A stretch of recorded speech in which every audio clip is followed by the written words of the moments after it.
Sorry about that, guys. I had accidentally hit the stop button as I was about to hit the pause. So this is probably going to be the second part of the video, as I don't have a means to edit my videos the way I should in case some shit like that happens. But it is what it is. I got to work with what I got to work with. But anyways, to wrap up my final thoughts of this toy line and movie, I really love this movie, and it's a very good sci-fi film that was directed by Paul Verhoeven, and it was ahead of its time as far as the special effects goes. And not only Paul directed the movie, but Phil Tippett, he's the one that was the mastermind behind the creature effects and everything. And he also directed the sequel, which wasn't very good at all. And it also spawned a third sequel and a couple of animation films and a TV series. And this movie has an ensemble cast that boasts Casper Van Dien, uh, Denise Richards. Finally, I remembered her name, Denise Richards, and let's see, Dina Meyer, and who else? Clancy Brown, and who else is in that movie? Michael Ironside, and I'm trying to think of other people. I know there's some other people. The guy that played Doogie Howser, I can't even think of his name. See, I don't know what it is these days. It's just my mind just remembers all these actors, but it tends to forget when I need to mention them. Also, I think I mentioned Clancy Brown. If I did, my apologies. If I didn't, Clancy Brown.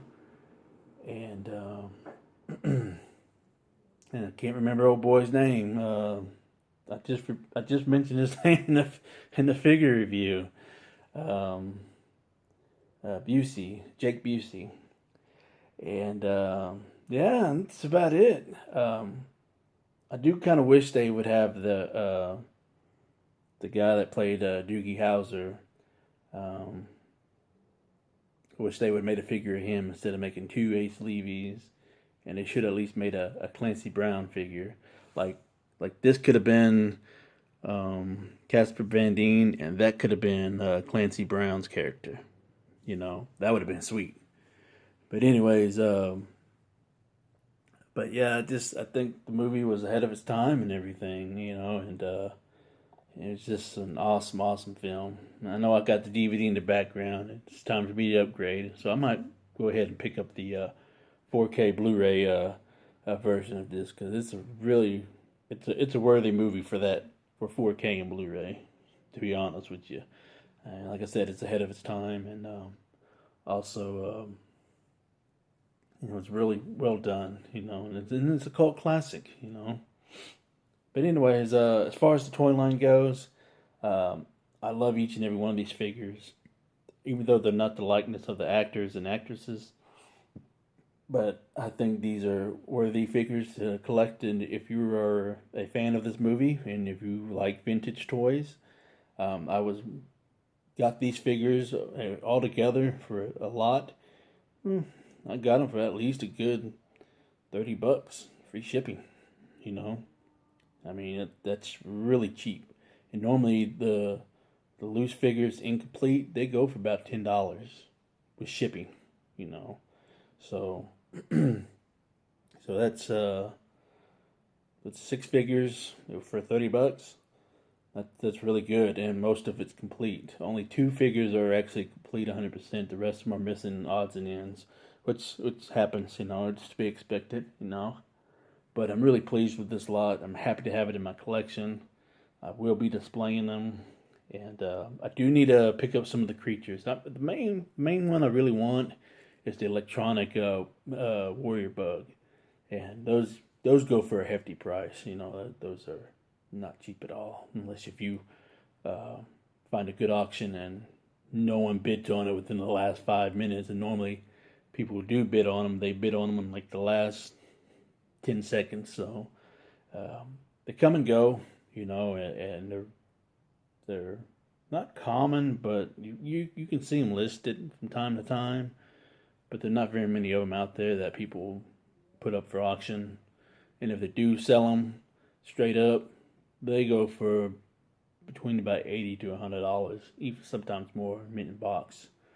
But yeah, that's about the only alien thing that I want, because the rest of the line is like remote control vehicles that are with the cord attached. You got to remember, this is the '90s.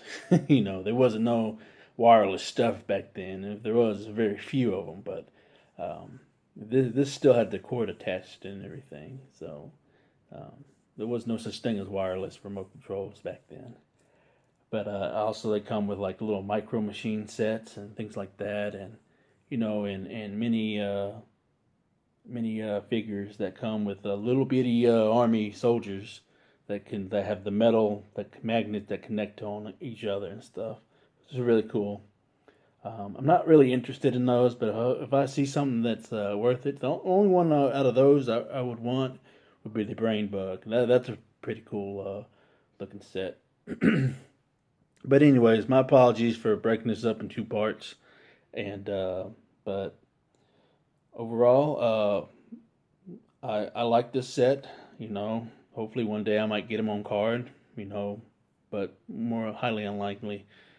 But anyways, wrapping this video up, I will leave the description below for Nick Holstetter's full figure review on this guy, and leave a link in the description for his channel as well.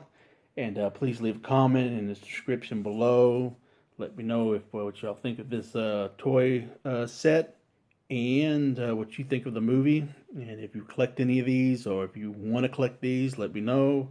And if you're new to my channel, please give it a sub. Like this video, share this video, do whatever you want to do with it. Also, hit the notification bell as I review videos each and every week, unless otherwise.